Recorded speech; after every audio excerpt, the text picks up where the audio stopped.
Hello. Today I would like to present a little bit of some thoughts about, when we talk about feeding the future.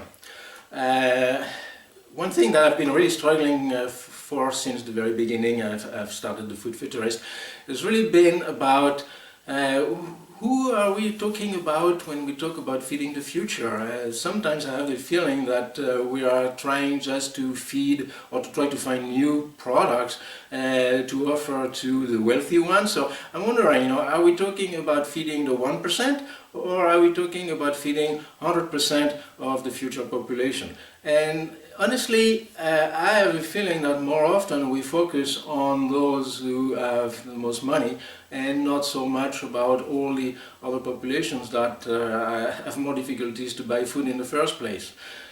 Because one of the things that I see is that there's a problem with affordability. A lot of new products or new foods, if maybe they were to solve issues as at least the one who are developing them state and claim, I am not sure that we are really bringing new foods that are affordable. There is quite a bit of a price difference between alternative new foods and, let's say, the traditional foods.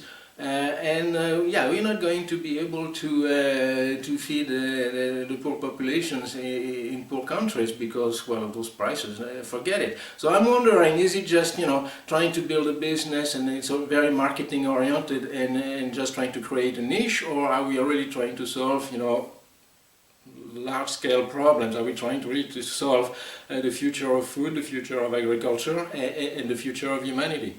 And I have my doubts.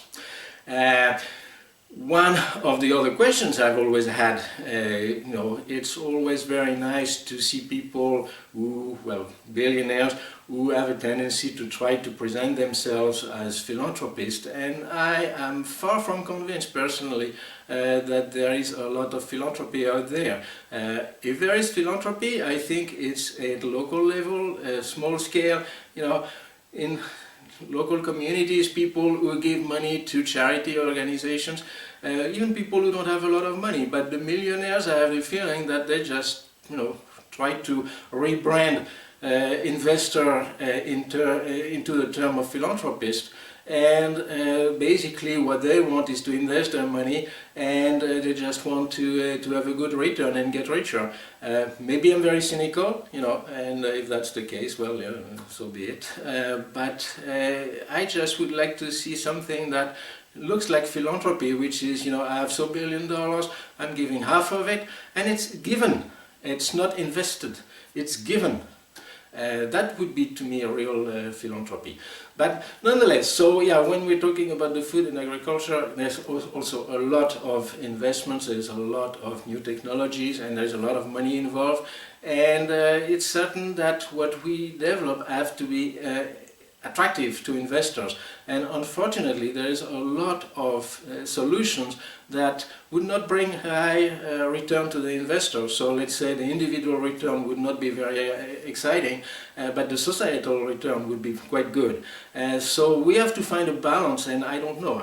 Honestly, I don't know how to do that, but we really need to think of bringing a better balance between the attractivity to investors and really helping the 100% of the future, not just the wealthy ones. If you're interested in my videos, please click on the subscribe button, or you can also visit my website.